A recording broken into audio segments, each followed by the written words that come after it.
This Hangout on Air is now live. Good afternoon, good morning, good evening, depending on where you are, and welcome to Chattering with Nicholas Vince. And today I'm chattering with Graham Humphreys. Graham, do say hi. Hello. Now, where have you been today, Graham? I've been at the Satanic Flea Market and at Bethnal Green Working Men's Club, so literally just rushed back now with minutes to spare, but here I am, though. Well, thank you so much indeed for joining me. We'll come back to, you can tell us more about a satanic flea market. It sounds fascinating. Before we do that, I just want to remind folks that I'm going to be posting a link to the Facebook page and, most importantly, the newsletter for my short film, The Night Whispered. I think since we last spoke, or possibly since we last spoke, definitely since we last spoke, I have seen the first assembly of the short film, and I've given shed loads of notes to my editor, which he's now working on. But also really quite excitingly as well, I've heard the theme tune for the first time as well. My composer, Patrick Fagan, has given me some samples, theme tunes to listen to. So then they're just brilliant. The only real problem is he's given me too many to choose from because they're all great. So I'm going to have real difficulty narrowing it down. But there will be a link. So if you want to find out more about the process of making a short film, from scripts, previs, all the way through to the very end, then that is the thing. Sign up for the newsletter, because then you'll definitely hear about it. Facebook, you may not hear about it because it just get lost, but sign up for the newsletter. So that's coming soon. And the other thing I just wanted to mention before we go back to the Satanic Flea Market is your book, Drawing Blood, Graham. So can you tell us a little bit about Drawing Blood? Well, Drawing Blood is essentially a book showcases work over the last 30 odd years of my career, I guess, beginning with The Evil Dead, going through to the most recent work. In fact, the Fright Night documentary Image is probably one of the most recent pieces in there. But yes, it came about through an appearance on a TV program called Four Rooms, in which you present objects to a group of dealers, and the idea is to get the best price out of those dealers. And for me, I thought I'd try and get rid of a couple of paintings that have been hanging around for a long time. They've just been sitting in a cupboard. I kind of thought they're quite iconic pieces, Nightmare on Elm Street 1 and then Evil Dead 2. But the idea was that I thought I'd get enough money to be able to fund a book and exhibition as well. As it turned out, the gentleman who was prepared to take the pieces for a small sum of money then said but he would actually publish the book for me, cover the costs, and then cover the cost of the exhibition as well. So in fact, at minimal cost to him, I actually got my deal anyway, though. So yeah, the book has been about 1.5 years in the making in many ways, although it was actually put together this summer very swiftly, and it's now available through Amazon, I'm very happy to say, because the purchasing routine was a little bit complex for some people. Just simply you had to go to the gallery and maybe call them or whatever. But anyway, it's on Amazon now. Unfortunately, it's also got the extra price tag of the postage, because they're all shipped out directly from Croatia, which is where they were printed. And it's an incredibly heavy book. In fact, one reviewer said it had the weight of a coffin lid, which looks quite nice. Drawing Blood, yes, the title. I've since found out actually that Rolf Steadman also published a book years back called Drawing Blood, so I feel a bit embarrassed now. I thought I had an original title, but obviously not. But for me, the name came from I went to see Al Murray, pub landlord, British comedian, quite a few years back, and stupidly sat quite near the front, and with bright red hair and a bright green shirt, obviously stood out a little bit. And as he was going through audience members, just drawing sort of information from them to use within the routine, obviously he kind of saw the red hair and picked on me straight away. But he said, what's your name and what do you do? And I explained that I was an illustrator and worked in a sort of the horror field as such. And he would come back, to the various characters during the show, and he'd keep coming back to me saying, well, he's sitting there drawing blood all day. And so the Drawing Blood thing stayed with me, and I just thought it was such a funny title to use anyway. So it's a brilliant. It's a really brilliant title, and I've seen some copies. It's the postage, and I have to warn folks, it's quite a hefty price tag to begin with for this edition. But it's a limited edition. This was one of the stipulations of the publisher, because his previous publications, essentially being photography, rock photography in particular, and they come as limited edition items. So they're quite expensively produced, and that does mean that the price is therefore higher. But it's limited to 500 copies only, so it comes in a box, not a coffin, but it is a box, and it is red lined, just like Dracula's cape, and blood coloured, of course. So, and it has also limited edition prints, which has been the painting's made just for the book, so that won't exist anywhere else, and all signed and numbered as well. Right, yeah, I was going to say, basically you're paying for a book and you're paying for a limited edition print, and I think anybody who knows the price of a limited edition prints, when you put the whole package together, the whole price makes total sense. And I saw a few copies of it at the exhibition, which you very kindly invited me to the opening of it. And on that note, actually, I've got some notes before we. I just wanted to make sure that we had actually covered that, because that's one of the things I really want people to be aware about. But you also do. They can. Are there other ways that they can get your prints as well, Graham? Yeah, certainly if you go to my website, which is grahamhumphreys.com, there's an info @ email address, and there's no online shop per se, but if you email me, certainly I can, I've got a stock of A3 prints for a lot of the images, but I can do one-off larger format prints, which I've been doing for various people, and I think it's not too expensive, and I can ship to anywhere in the world as well. Cool. Okay. So absolutely. So check that out, folks. And as I say, going back to the exhibition, which you very kindly invited me to, the what's the phrase? Private view. We were just saying earlier on that I was having difficulty with my teeth. Apparently the brain is following as well. Private view. Still though. And this is a message from huge thanks to Graham for his support over the last few years, from the screenings to the docs and books. He's elevated our projects to that next level. We will be tuning in. This is from Gary, Adam, and Chris. You were mentioning Fright Night. These are the guys from the Fright Night documentary, You're So Cool, Brewster, and the Hellraiser, Leviathan documentary as well. So I'm sure they are actually watching. We're going to come back to the Fright Night documentary post a little bit later on. And I also have to pass on to you best wishes from regular viewer Steve Zaretsky, who has a Nightmare on Elm Street poster signed by Leather Hagenchamp, or even Heather Hagenchamp. Face then. I was thinking, Hagenchamp. Quite like it. Leather Hagenchamp. Yeah, Dr. Spooner, eat your heart out. Before we go into that, we're going to start with. Now, this is where I have to do some clicking around my screen, so bear with me, folks, just whilst I start this screen share. So. Present to everyone. Okay, so everyone can now see the Hammer Vault poster, which we'll just leave up there for a few seconds. Well, perhaps you can you see the image as well, Graham? I can, yeah. Yeah, do you want to just talk us through why you chose those particular images? And yes, certainly. Well, the event was arranged by a group called the Flickr Club, who specialise in screenings with invited guests who will do a reading before a film is shown, and the whole point of it being that all the films are based on books, hence Flickr as in flicking the pages, and obviously Flickr moving image.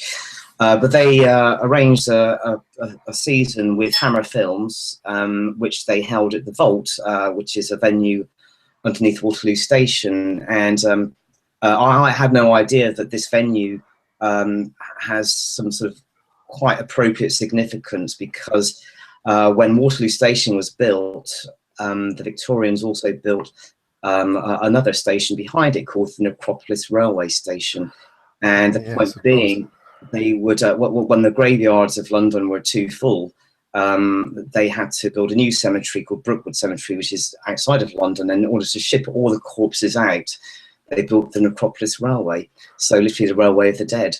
And bizarrely, in the room where we were screening the films, it was actually the holding room for the corpses. So when the room was filled, they knew they could send out a new train to ship them all out. And of course, it's incredibly cold in there. It's like a fridge, as it would need to be. So yeah, kind of interesting. But they had some great speakers there. Fenella Felding read from Frankenstein. Mark Gatiss read from Hound of the Baskervilles. And various invited guests would talk from all the reading from the books, which then inspired the Hammer films. So all the films, therefore, were based on an original novel or story, and they were all films due for restoration work with Hammer Films as well. So they're mostly new kind of Blu-ray presentations, and all looking very pristine. So yes, that was Hammer at the Vault. And I was asked by the Flickr Club to do this poster for them with the collaboration of Hammer.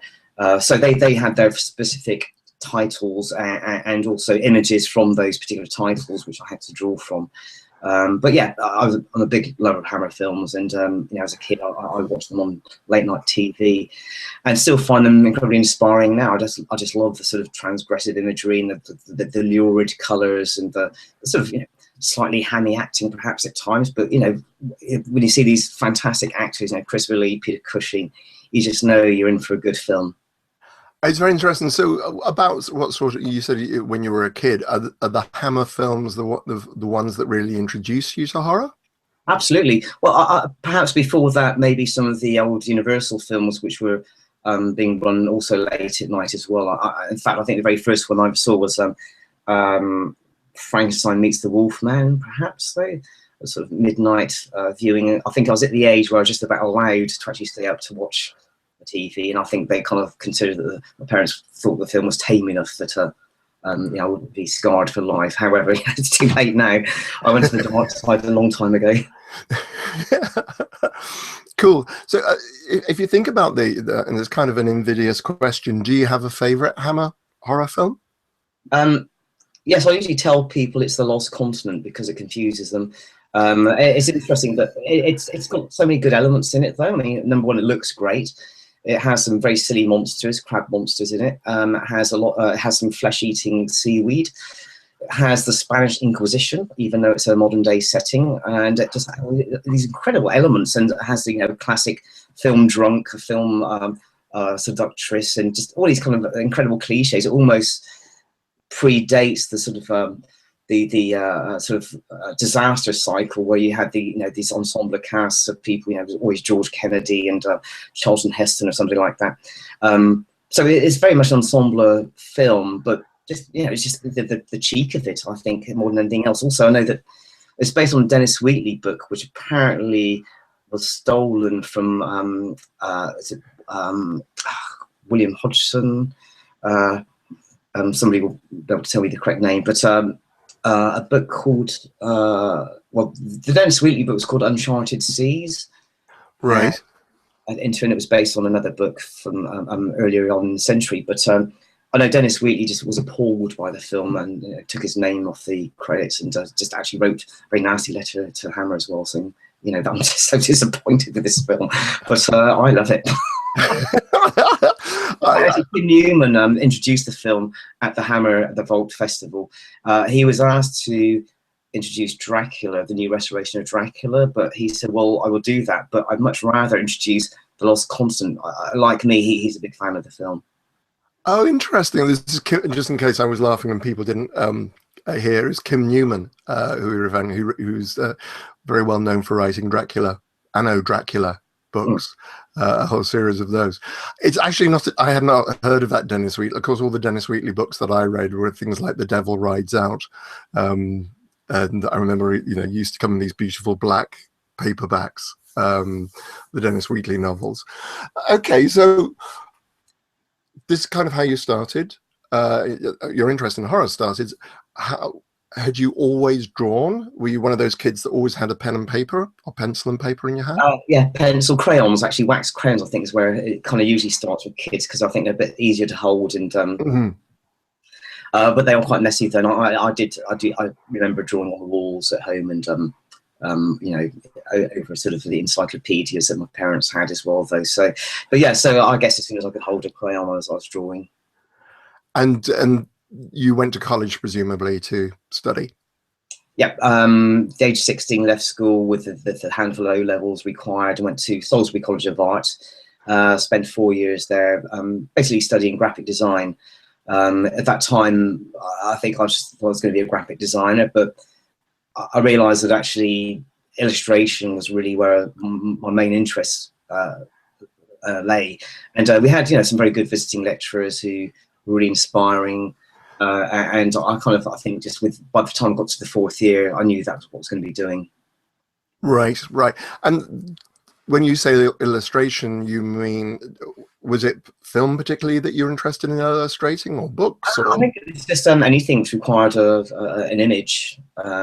So I think probably when I first, you know, left college and then came to London, which really I had to do because I couldn't find work anywhere else. I was going to see magazines, book publishers, really anybody who I thought would commission illustration work. And yeah, certainly in the back of my head, I had this idea that film posts would be great to do. And, you know, just loving the genre stuff. So yeah, I was very lucky that I fell into a few right places at the right time. Okay, cool. Oh, and I've just got a quick update on the book. People have just been checking on the book. Amazon.com says it's unavailable, and Amazon.co.uk say it's sold out as well. Okay, then I don't know what's going on there. It was certainly available last week. I don't think it's sold out. I'll be very no, okay. It says has no originals, but one is offered through them for £175. I think that people are possibly getting confused. That £175 with the shipping is the price of the book. Yeah, the book is £150 and the shipping is £25. I'm afraid I can't do anything about that. I wish I could. That's just out of my hands completely. I'm afraid, you know, there was nothing I could do about it. No, absolutely. And as I say, I think it's jolly, you know, considering what you're actually getting, having looked at the book and the fact that you're getting a limited edition print as well. I think and it's weight of my popping lid. Yeah. Yes, you can use it as a very expensive doorstop if you really wanted to. So okay, so that's okay. So you're doing illustration, so what was your first job when you left college? Well, interestingly, the very first job I did was for an educational publication called Handling Language, and it happened that a friend of mine who'd also been at college with me had moved to work with his brother in somewhere near Windsor, I think. But his brother's studio were actually putting together this publication, and they needed somebody to do these cartoons to illustrate, you know, the sort of very dry, dull subject of grammar and punctuation. So the actual author had actually come up with some, you know, quite amusing little ideas to try and sort of, you know, make some visual jokes, I guess. And so I was invited to do these illustrations, which, you know, it was a good sort of 3-month job, I think, though. Yeah, it didn't pay hugely, but it was the first official job I did, though.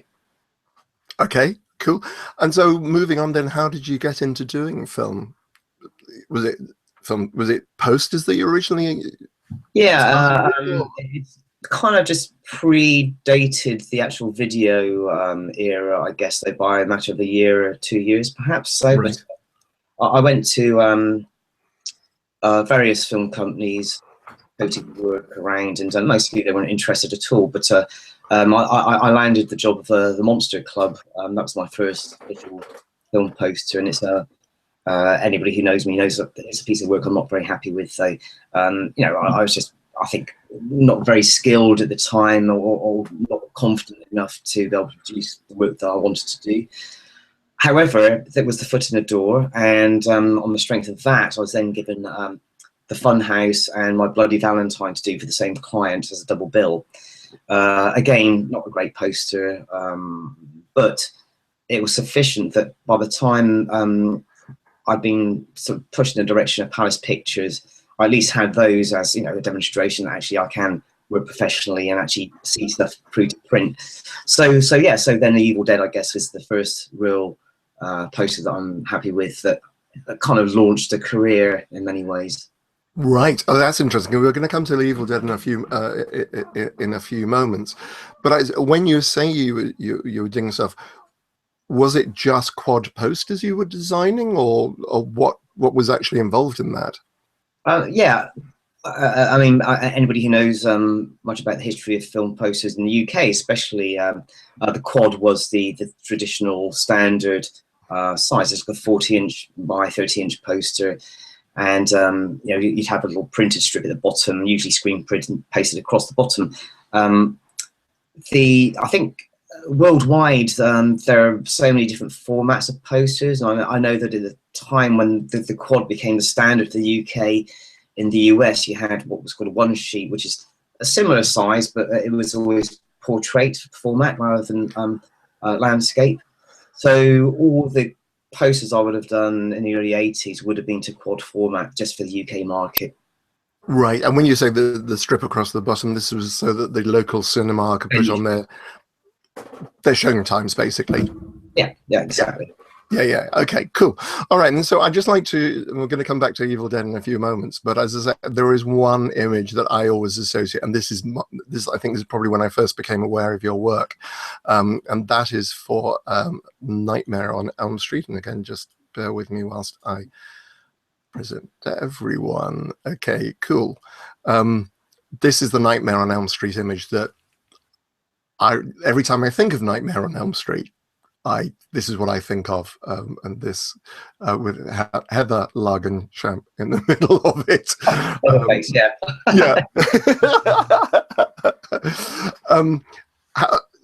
I presumably this just came. Was this Palace Pictures, or was this? Yes, it was. Probably about 2 years after The Evil Dead, maybe, perhaps a little bit longer. I can't quite recall, to be quite honest. But yeah, it was interesting because I had seen the film at a preview screening at the Scala Cinema. Of course, the Scala Cinema being linked to Palace Pictures. And I enjoyed the film, but really hadn't expected to be given the poster. And it just kind of came to me about 3 months later. And of course, I leapt at the chance to do it. And what's interesting is, of course, it's very different to The Evil Dead. The Evil Dead had made a significant amount of money for Palace Pictures, and I think they knew this film was going to be fairly successful already through its reception in America. But yeah, they went out on a limb and decided to do a new campaign just for the UK, and I'm very grateful to them for actually coming to me. So yeah, it was a challenge in a way because it was a departure from all the other stuff I'd done, and yeah, I really wanted it to be very different as well. I thought it's a very different film. It's a lot slicker and a higher budget, and for me the poster had to look equally sort of slicker and higher budget, even if they didn't pay me the higher budget. Yeah, that's always the way. That's that's always the way. So as I say, the arm stretching out and so on. Can you talk us through, if you can, if it's okay, just kind of the way, how do you put your images together? Do you sketch, or how do you rough out? Do you rough out first what you think it's going to look like, or how do you work? It usually starts with watching the actual film, whether that be at a screening theatre or in those days it would have been a video you would have been given.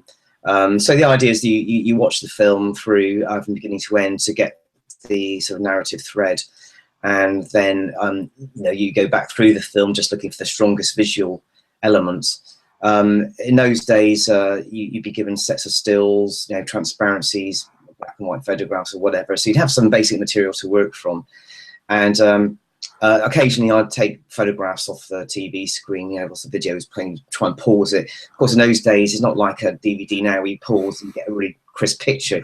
You often get lines running through it and keep doing it. Wonderful juddering that you used to get. Exactly. Yeah. Yes, exactly. All of that stuff, though.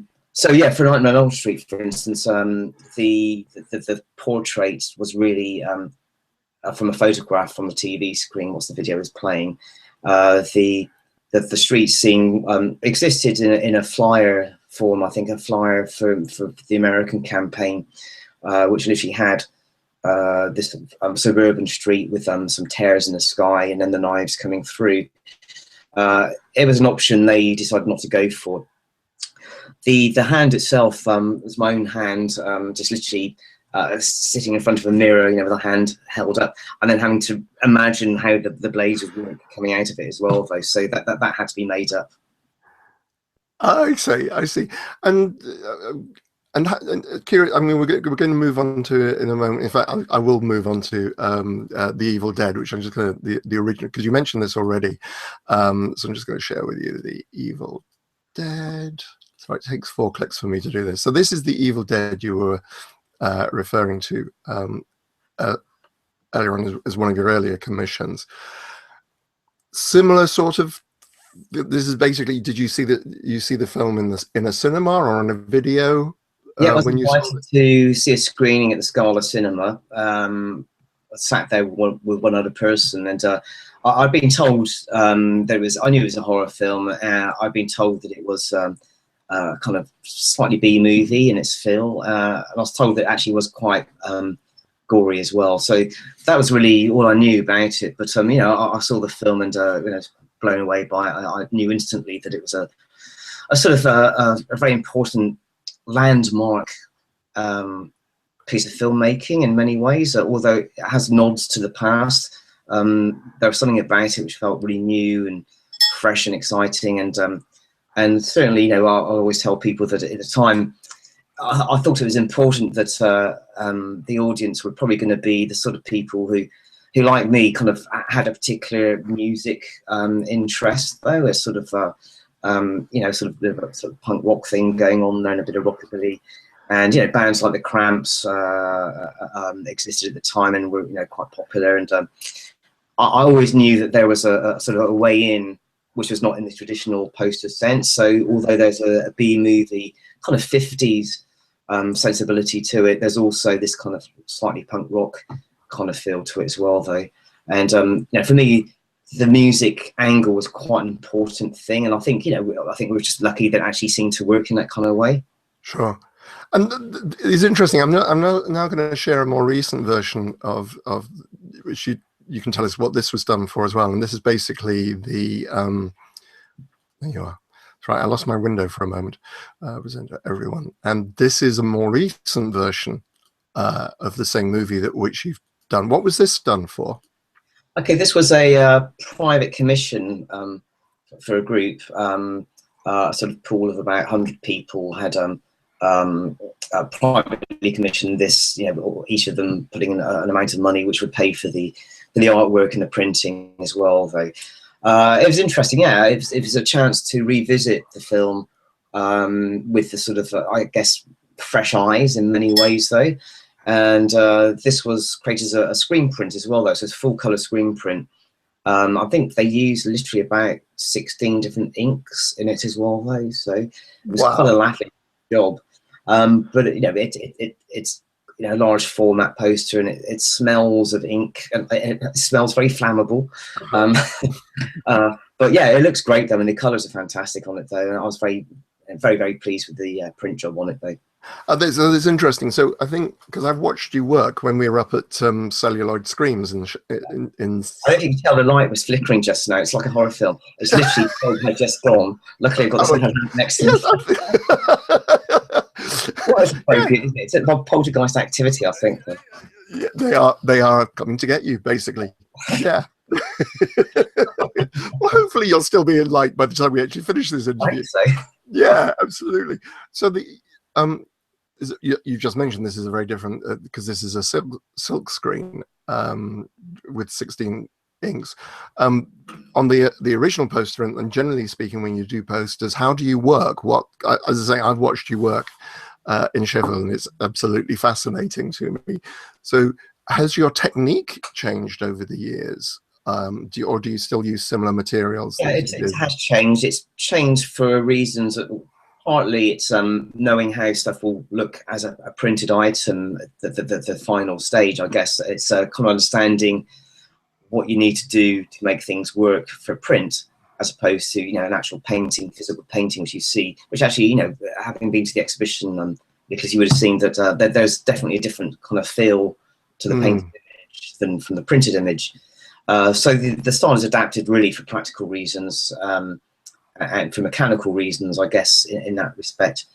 But when I worked on the Evil Dead, there was a technique I was using at the time, which was using oil pastels. And I sort of scribbled down layers of oil pastel and Interesting. crash away the paint, just get these kind of really kind of bright bursts of scratched color. And you could see that on the Evil Dead poster. But I did find that what was happening was that the paint would dry, and then perhaps months later it would start flaking off. So that was a technique I had to abandon. But I use a bit of coloured pencil sometimes, though, and but I'd say the technique really hasn't changed a huge amount. I'm probably just a bit more confident now with paint than I would have been before. Right. Yes, and I just wanted to flash back up, but just remind people, you can. I mean, this is obviously. Is this the image that you shared with me? And is this the original artwork that you shared with me, or is this the original post? Yeah, certainly, yeah. And you obviously would have seen that actually it's, I think for a lot of people, surprisingly small as a piece of artwork as well, though. It's literally kind of about A3 size, perhaps even a little bit smaller. And the thing is, it was a very practical thing at the time, but I had so little money that you buy watercolor paper and just chop it up into the smallest pieces possible to actually just save on the cash. So for practical reasons, it's small. It's small, and of course then it gets blown up to quad size, as we were saying before. But also means that you enlarge all the textures on it as well, so that you get a much more interesting look, I think, ultimately to the final print. Interesting. Oh, very, very interesting. Okay, well, this was Evil Dead, and you did Evil Dead 2 as well. But another image I'm going to share with people is, and this is something completely different, which you described to me as outside your comfort zone earlier on. And this is for the movie A Farewell to Arms. How did this come about? It was commissioned from the BFI, British Film Institute. They were re-releasing the film in a restoration form in 2014, obviously centenary of the First World War, and they were doing a series of war films at the National Film Theatre, and they thought they'd actually take this across the country as a newly restored print, literally a print rather than digital. So they required a quad poster, classic quad poster. So I think they felt that my technique, would kind of lend itself to the film, because it's, that there's a nod to sort of classic film posters, of the sort of 40s and 50s. And so I guess they took a punt, and, I guess they were sufficiently confident that I'd be able to give them a poster which would, be respectful to the film. I mean, I've always argued that, for me, horror film work is, it's you're looking in the realms of sort of fantasy in many ways, though, and I think there's nothing more genuinely horrific than war itself, though. I mean, it is the real horror. So, to me, it is a horror film poster anyway, in many ways. I'm just looking at it now. I'm just going to share it again. Sorry, I keep on wanting to flash off so that people can hear you and watch you properly. But just sharing it again, I'm just looking at the light on the overturned ambulance and so on. You've got the explosions, you've got the fire going on, and this feeling of these people. Talk about love under difficult circumstances. It's absolutely beautiful. And one practical question: when you're designing film posters, and I think I could see it earlier on in The Nightmare for Elm Street, presumably you have to allow space for the film title and the credits and so on. Do you have that in your mind? You must have supposed to, but quite often I forget because I get carried away with the images. So, and I do have this problem with. I've been doing a lot of work with Arrow Films, and it is a problem I have, especially when you're working with a smaller format. DVD, Blu-ray especially because it's quite a small sleeve. That you get tempted just to fill it up with image, and you kind of forget that actually no title needs to be on it. It's quite an important element. I mean, it used to be that I would tell myself a third of any space should be given over to the title and credits. And as I say, I sometimes just get carried away and just do that way. But yeah, certainly with this one, I mean, I knew the title was going to go across the bottom, and yeah, that was fairly certain anyway. Though Evil Dead, of course, the title was very much part of the image as well. Mm. I learned not to do that because I realised that actually quite often posters would go to other territories, you know, be sold abroad, and then of course then they'd have to have their own language title treatment on there. And so I think The Evil Dead was the last time I actually put you know, actually incorporate the lettering as part of the artwork. Thank you. You shall answer my next question as well. You know, surely can't you just do that? That makes perfect sense.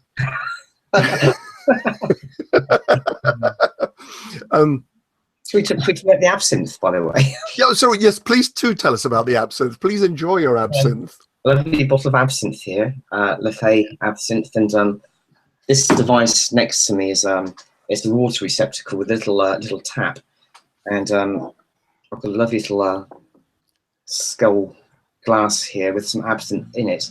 So there's a sugar cube. You can see it's on the spoon. There's an absinthe spoon. The idea is that I can let's see this now. You can drip the water very slowly onto the sugar cube. Oh wow! And then the idea is the sugar cube will dissolve, and the water in the absinthe will then it will. The term is louche. Basically, it becomes opalescent, and that's one of the qualities of absinthe that was always admired. That it goes from this kind of puce green color with the water into this kind of beautiful kind of opalescence drink, and so I'll be drinking that shortly. Please don't let us stop you. If you know, because we did say that we were going to do this at the top of the show, and the word is louche, you said. So yeah. And this is obviously where the word louche and its meaning as someone who's slightly depraved and. That'd be me. As the words leaving my mouth, I'm thinking, great, I'm just telling my my lovely guest that they're depraved. Okay, that seems fair enough. Yeah. Of course, they've taken the wormwood out of absinthe now, haven't they? Well, let me just check. I had a feeling they might have reintroduced it.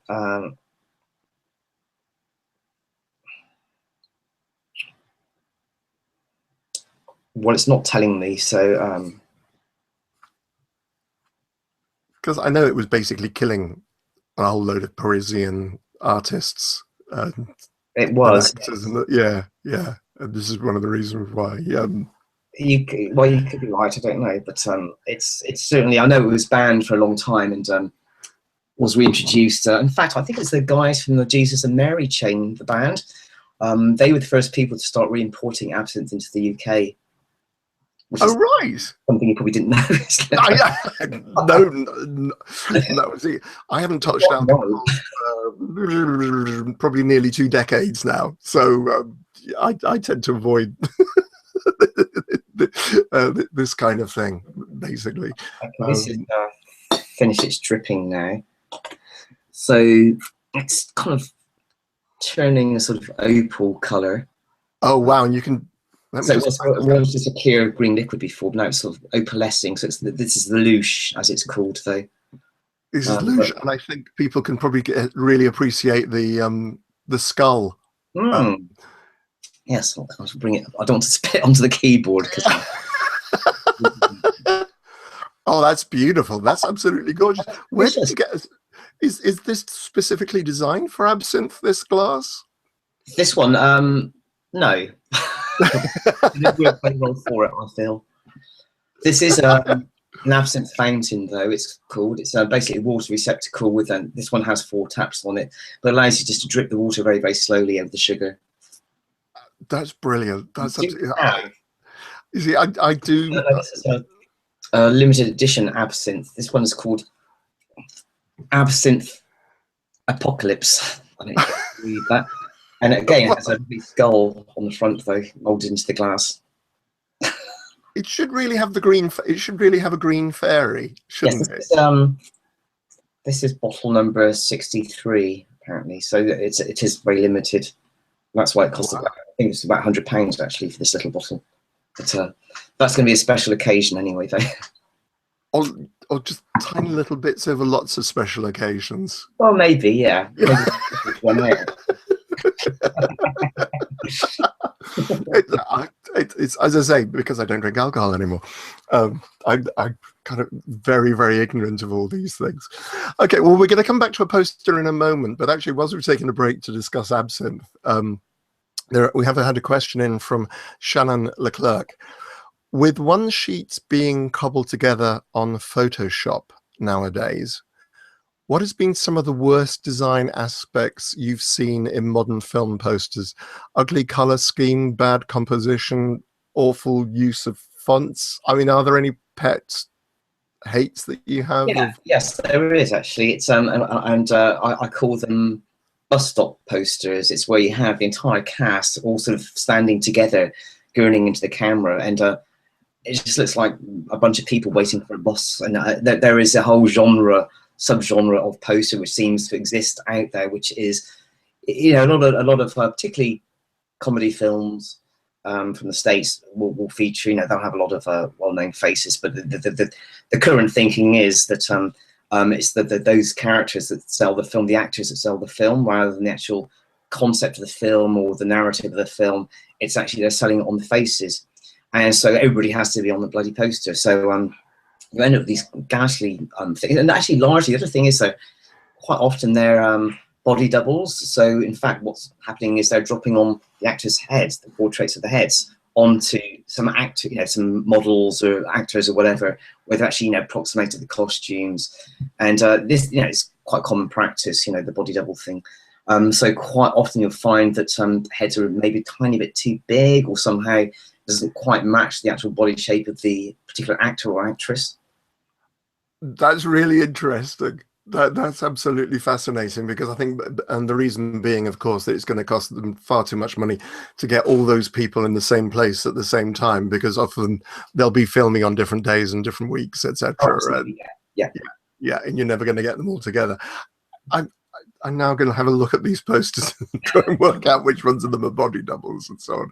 Of course, my only experience of this was on Hellbound, is when actually they did actually bring all 4 Cenobites in at the same time to make up the poster for Hellbound.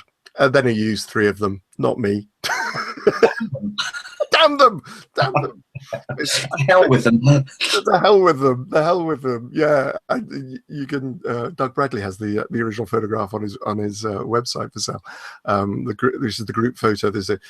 You'll find it was never used anywhere. I was always told that basically Chatterer was just too disturbing.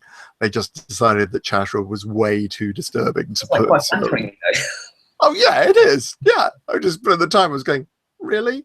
But I wanted to be on a standee. I know people. I want to be on a standee, and I wasn't on a standee. The others were on a standee, but I wasn't. But anyway, moving swiftly on from my bitterness, move on to something. Now, this is a poster that we said we didn't, and this is Inbred. So tell me how this one. This looks like a fascinating, and I think you have observed. You've definitely left space for some at the bottom of the screen. Yes, I learned my lesson. Yeah, this was commissioned by the director Alex Chandon for his fantastic film, which I had seen at the London Fright Fest horror festival, and I absolutely loved the film instantly. Then I was particularly amused by his description of really his kind of inspiration, which was a cross between Mike Leigh's Nuts in May and the film Deliverance. And of course, if you've seen any of Mike Leigh's films, you know that this is absolutely not horror genre stuff. And so I quite like the idea that actually Mike Leigh was the source, the inspiration for this quite amazing film. And of course, if you've seen Sightseers, Ben Wheatley's Sightseers, you'll also get a hint of Mike Leigh in that film as well. So it's just quite funny that Mike Leigh probably unwittingly has unleashed something on horror. It's a very British. I love Sightseers. I think it's a wonderful movie. Apart from the poor dog. at the beginning. That's really sad. As well, doesn't it? To make up. Yeah, yeah, it's all, I guess also the other thing that attracted me to the project was I'm actually from Bristol originally, and certainly until the age of about 20, I was kind of living in a fairly rural situation. I wouldn't say that I was surrounded by inbred people by any means, but certainly the rural location kind of resonated for me though, and I just thought it was like a great fun image to play with, and the pint with the teeth and the eyeball. And the eyeball, yeah, a jaw and an eyeball. It looks like. Although there isn't that's not really within the film, although it could well be. It was an important element for me to have, because of course the other thing was like quintessentially English or British, even though it is a pint of beer, and it's very much part of the rural life, or certainly was anyway. The sort of the drinking, and just having those little horrible elements in there as well, though, just kind of gave it the extra edge. But I do remember when I was growing up in the West Country, you'd hear all these stories about cider making, with cider being the classic West Country drink made from apples.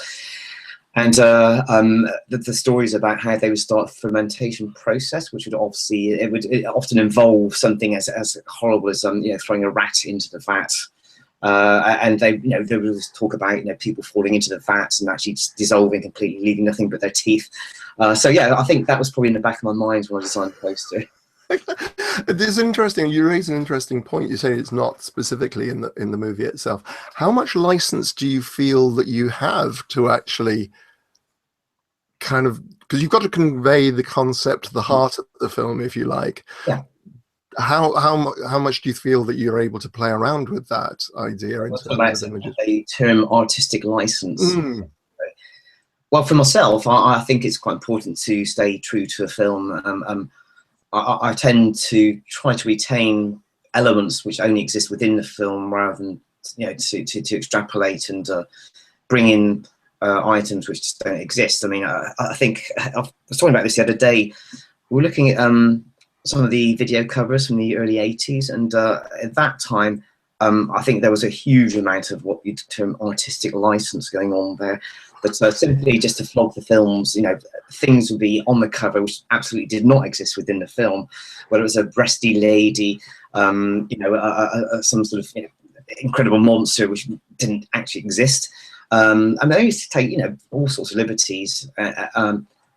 I don't ever recall having to do that myself, but I certainly was aware at the time, being a punter, going to video shops myself, and actually kind of recognizing probably this is probably not actually in the film though, but it would be such a lovely cover that actually you'd rent the damn thing anyway. So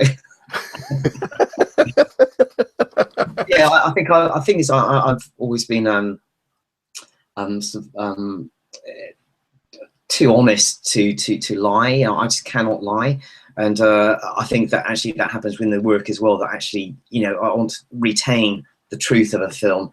So probably inbred, I mentioned that pint glass with the eyes, eyeball, and the teeth. It just wasn't in the film, but on the other hand, it's not entirely a lie, because the essence of the film is still within that completely. So it's I'm telling myself it's not a lie anyway.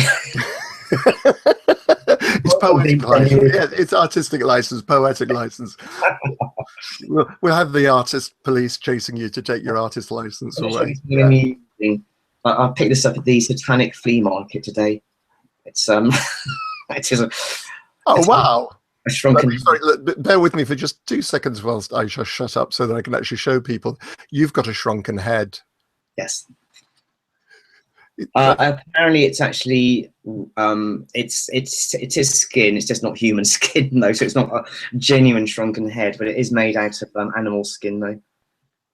Oh, lovely. Yes, because I was going to ask you about the Satanic Flea Market. Yeah. So I meant to ask you about that. Described as it's a Victorian page turner carved into the shape of a devil's head. So it's like a sort of almost like a blade in a way, but it's got a lovely devil's head. So for my Victorian page turner, this is actually, I think, less for turning the page, more for actually slicing them because they didn't used to be chopped at the edges. Yeah. Yeah. I guess so, yeah. So, I mean, it certainly doesn't seem to be a practical way of reading a book, does it? No, absolutely. It's basically it was the original. Basically you had to slice the pages apart because they didn't used to guillotine them at the side. They were concertina. Oh, I just love to think that this was used for Bibles. Yeah. Bibles. In fact, bear with me, so. Of course. This is a Victorian Bible. Oh, it's wow. really heavy. It actually does weigh as much as a coffin lid. But so yes, I thought I'd show you that. Is that somebody's family? Is that somebody's family Bible? It was. It's from my family. Yeah. My mum gave it to me a while back, saying that it's just a very ugly, horrible, heavy object. She didn't need it in the house, and would I like it? And of course, I said yes. Of course, I would. Though. And now I've got something to turn those pages. You've got something to turn the page. Does it have your family tree in your family Bible? It doesn't actually. It has lots of space for. They used to have pages where you have a little blank space to paste in photographs. So there are, I think there's 3 photographs in there though of long since gone, or a bit of Victoriana really though, some Victorian ladies. Oh right, absolutely. That sounds absolutely brilliant. My family never going to. Yeah, we'd never have anything like that in my family. So coming back to another company I know you've done a lot of work for recently is Arrow Videos. How did that start? That came through Francesco, who works at Arrow Films. He got in touch with me with a title, Slaughter High, an 80s film, which of course has Caroline Munro in it. It's just Caroline Munro, isn't it? And he basically said that having seen my work and relating it back to that kind of classic video horror era, he thought I'd be appropriate to create a new cover, a new illustration for Slaughter High. So that was the first job I did for Arrow, and I feel very happy that they've been coming back for more punishment. So yeah, it's been fantastic because Arrow do have a very good reputation for restoring stuff quite beautifully and creating new extras and all the rest of it, and commissioning artwork again, which that's long gone. It seems to me though that the last time I did a video cover would have been some point in the past, really the end of the video era itself, I suppose, and being commissioned for fresh illustration work again was great, and it's interesting that Arrow, of course, that their products are seen all over the world. So in many ways, it's taken me further afield and give me a sort of a viewing audience, we can call it that I wouldn't have had before. So it's meant that I've been able to get commissions now from the States and different parts of Europe and Australia even though. So I'm very grateful to Arrow for this. And I know you often travel out with them and attend shows and. Yeah, I think it was the idea was that merely having a stand which sells DVDs and Blu-rays to actually have something a little bit extra there. So it was their idea that perhaps I might sit in with them and actually be working on a cover for them simultaneously to them actually being there and selling the stuff themselves. Right. It was to do sort of, as I described, live painting with them on their stand, and so I've done this quite a few times now, and I really enjoy doing it, and it's been great because number one, it means that you're actually working on stuff and actually not losing time on work, for instance, or even getting a chance to catch up, right? I guess. But it's also, I thought it's quite important that people see the illustration process as well, because I think I think some people still feel or still believe that actually, even though it's illustration, somehow it's created on a computer. And of course, people do illustrate on computers. Of course, that does happen. And it looks fantastic as well. But for me, I love the purity of the paint on the paper and the tactile quality. And, for me, it's just great to actually have people actually see this for real, and actually see, you know, paint on paper, and actually see this kind of strange kind of craft that I do. It is fascinating. As I say, I had the joy of watching you at Celluloid Screams in Sheffield when you were working on some stuff, and I do.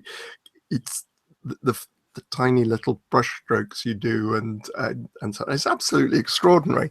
Poor night as well. The night was terrible there. My eyes were like, you know, virtually bleeding at the end of that weekend. Oh God, yeah, they did really tuck you away on that one, didn't they? Yeah, Yes. Not nice at all. Okay, well, we've got a couple more images I'd like to discuss with you. One of these is this one. I alluded to the guys from Dead Mouse Productions earlier on, and some of the work they're doing. And this is one of my favorite pieces of your work, I have to say, although we're about to come to probably what is one of my most favorite. This is for the documentary You're So Cool, Brewster, the Fright Night documentary from Dead Mouse, and from Gary, Adam, and Chris, as I alluded to earlier. How did you get involved with these guys? Because you did the Leviathan, the Hellraiser documentary as well. Yeah, this came through Gary, actually, who had it actually came through my video cover for Return of the Living Dead, which I did way back in the 80s. And he had produced a book about the film, the making of the film, and was making a documentary about the making of the film as well. And I think he just wanted to go back to, you know, the original artist who'd worked on that video cover for the UK. This is just for the UK market. So he got in touch with me, and he was saying they were doing a screening up in Manchester, Birmingham. Sorry, actually, yeah, yes, it's Birmingham. Yes, with the actor Don Calfa, who, of course, you know, has, you know, well-known character, the mortician in the film. So the idea was that I would do a portrait of Don and incorporate elements of not only Return of the Living Dead, but also Reanimator, which are also showing with the event. So that was the first job I did with Gary and Cult Screenings, and then we did another one with the actor Brian Cox, and it was a kind of, I guess, a visual mashup of Manhunter, his Hannibal Lecter character, and Trick or Treat, another film that Brian had made, and then we did another one with Bobby Rhodes. They showed Demons and Demons 2. Right. Right. So I guess we established that relationship anyway. And then, of course, when Leviathan came up, so you know, I was very happy to work on that. And of course, Fright Night has now happened as well, though. It's, as I say, it's one of my favorite. It is one of my favorites of your pieces. So many to choose from with you. Damn me! I know. Just decisions. Yeah, I know. And that's going to be coming out late in early 2016, I think. Yeah.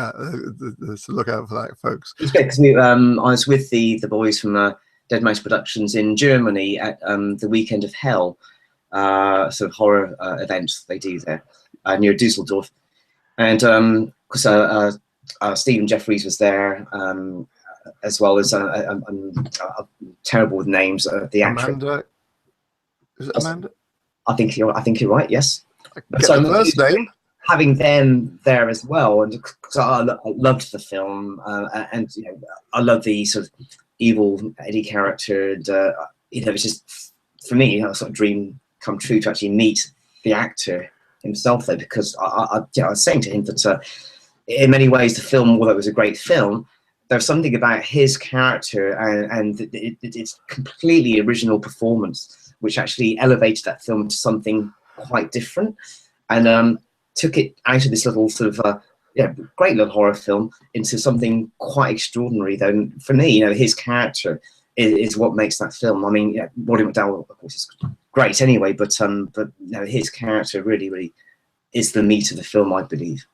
Absolutely. Evil Ed is just, it is such an it's not over the top in the slightest, but it's this controlled energy.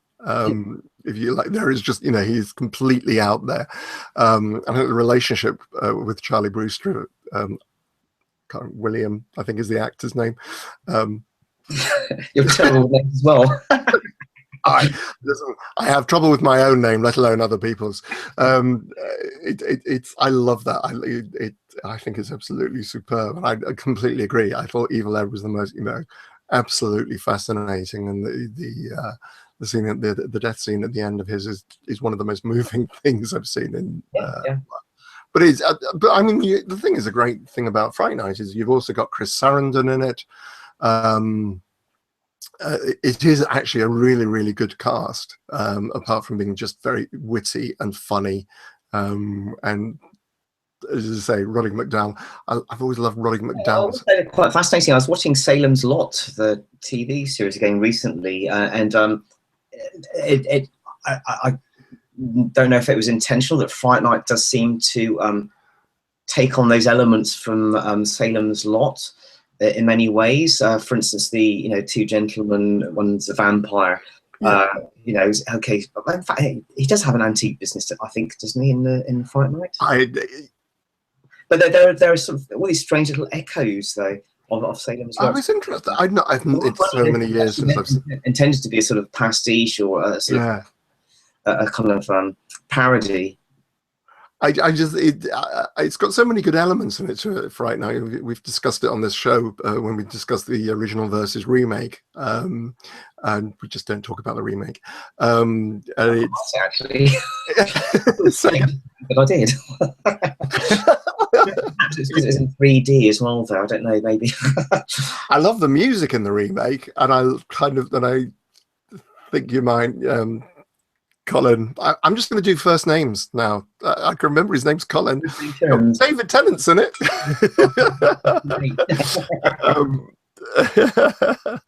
And it's right. I thought I turned all my things off and dinging things, but something's just dinged. I'm the one drinking, not you. No, it's fine. It's fine. It's all right. It's just a friend asking me something. Where does Eurostar stop in Paris? Yes, it stops in the centre of Paris. Unrelated then. Yeah. Never been there before. Absinthe theme. Yes.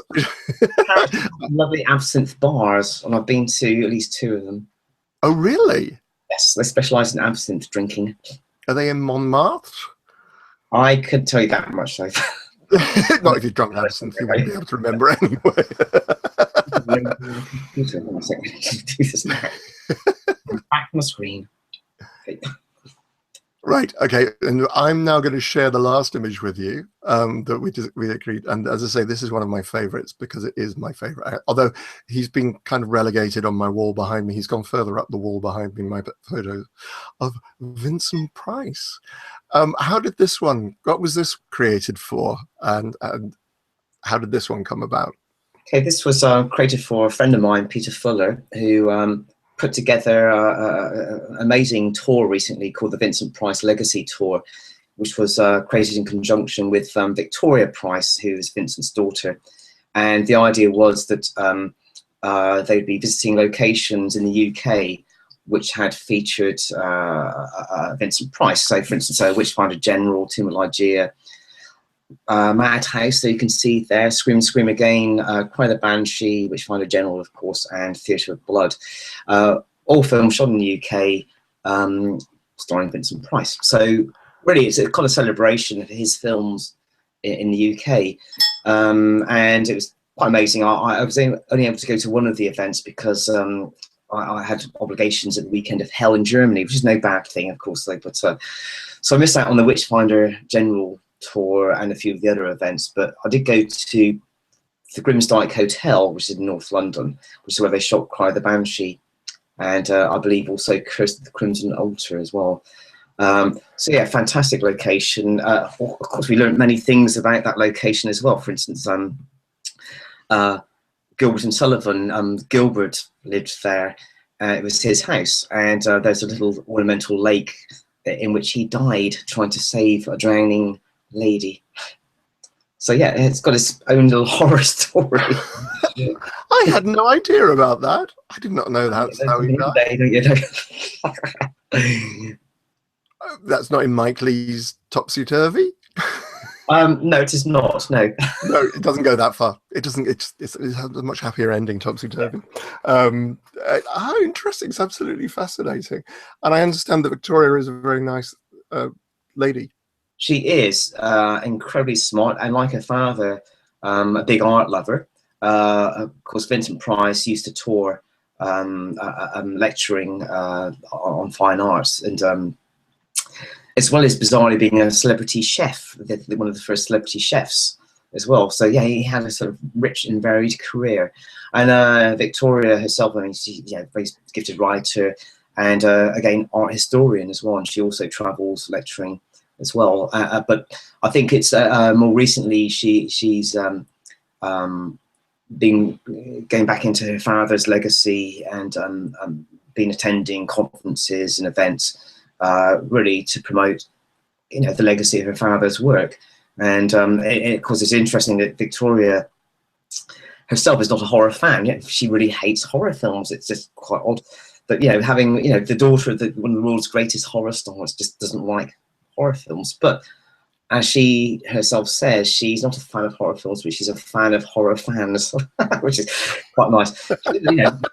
She loves the fans of horror because, well, as we all know, that people who love horror films are usually the most stable, kindest people you'll ever meet.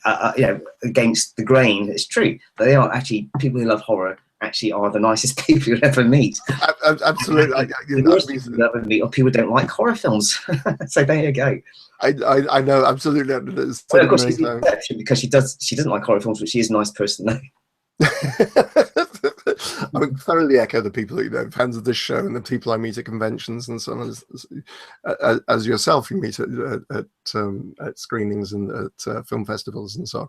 They're always really, really interested and really, really interesting as well. And as you say, just great bonhomie and very nice people. I don't think I've ever met. And incredibly humble as well, though. Just there's no arrogance, there's no ego.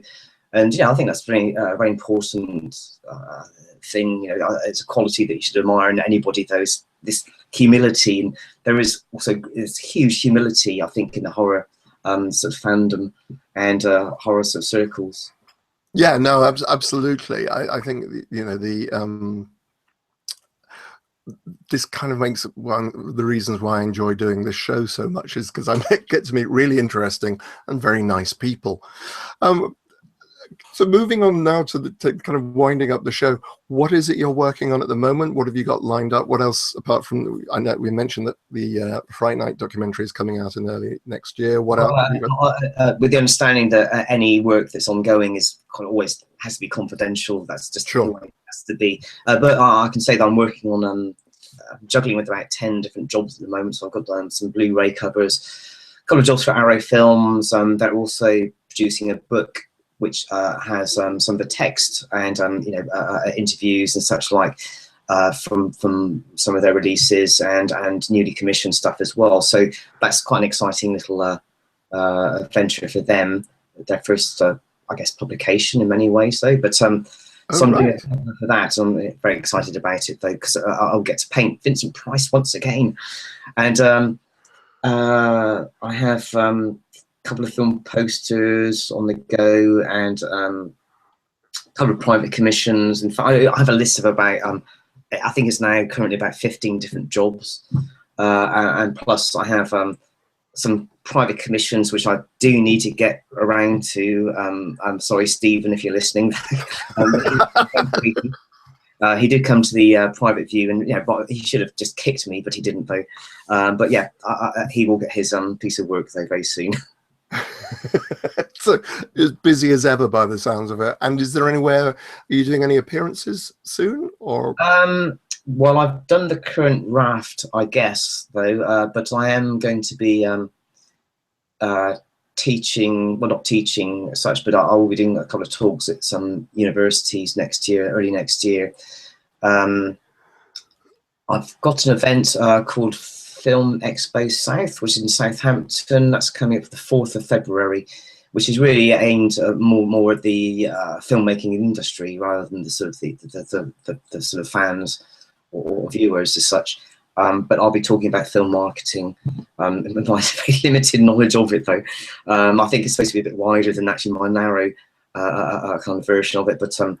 But yeah, I think it'll be good for me to be able to try to get to grips with what I do and why I do it as well, though. So it's going to be quite helpful for me in many ways, but also hopefully informative to budding filmmakers, because there are many ways that I think that people making films sometimes don't quite understand how the end marketing has to happen. For instance, when you have particularly a new director, first-time director, one of the most essential things is always to make sure you're taking production stills as you go through the filmmaking process, that you actually have your actors in costumes, in locations. All this stuff is somehow kept and made a record of, that actually this can be then useful for your marketing at a later point, rather than having to go through, as I said, the whole body double nonsense. So yeah, I think there's a lot of things that I can impart. I hope that will be useful to people. I'm sure there will be. I'm sure that, absolutely. It strikes me as must have a very, although you say it's narrow, but actually you must have a very unique perspective as to that whole visual dimension of marketing movies. I've been very lucky to have worked with on quite a vast array of projects. And I will say vast because after 35 years working across all these kind of different areas and with different directors. I've had the privilege of working with Mike Leigh, for instance, though, and certainly looking at his filmmaking process and also his attitude about the marketing of his films. It's quite an interesting thing. For instance, Mike Leigh, his career really began in theatre, and he had this thing about a poster really should be not really the actors, it should be the idea, the concept, and he always preferred illustration work for his posters, and that just doesn't happen because of the nature of the way films are marketed through distributors now. Everything has to be photographs, has to be the stars, as I said, bus stop posters in many ways. So I know that we worked on Life is Sweet together, and I created a bunch of little caricatures of the main actors, Alison Steadman, Timothy Spall. And he has always said that's one of his favourite posters for one of his films. So that's, I feel very, very happy that this is the case, though. And he even said that, my little caricature of Alison Steadman, he said that you've actually captured Alison better than anybody's ever managed to do ever. And that's deeply kind of gratifying and flattering as well, though. Brilliant. I'm sure everyone's going to, who attends your lecture. It's a Mike Leigh reference again, you see. There you go. I noticed he's coming up. He's a master of horror. Quite a lot. Graham, thank you so very, very much. I need to wrap the show. Yeah, we've run over. What a surprise that is. Cheers. This is my invisible absinthe. Okay. My invisible absinthe. Graham, thank you very much indeed. Thank you very much indeed for sharing some of the stories behind this. I'm just letting everybody know that Ben Steiner is going to join me next week to discuss his short film, The Stomach. I'll be putting details of that online. Have you seen that film? No. I like the title, though. It's available on iTunes. It's $1.99. He was up at Ben was up at Celluloid Screams. I'm not sure if they actually screened it there, but he sent me. It's brilliant. It's a kind of British gangster horror movie. It's only a short film. As I say, it's about 15, 16, but it's the whole concept and the way it's done. It's absolutely brilliant. As I say, it's available on iTunes. I really do recommend having a look at that, folks, and joining me next week when I talk to the director and hopefully the producer, Dan, if he's available. I've not had confirmation of that yet. But that'll be the conversation next week when we're chattering.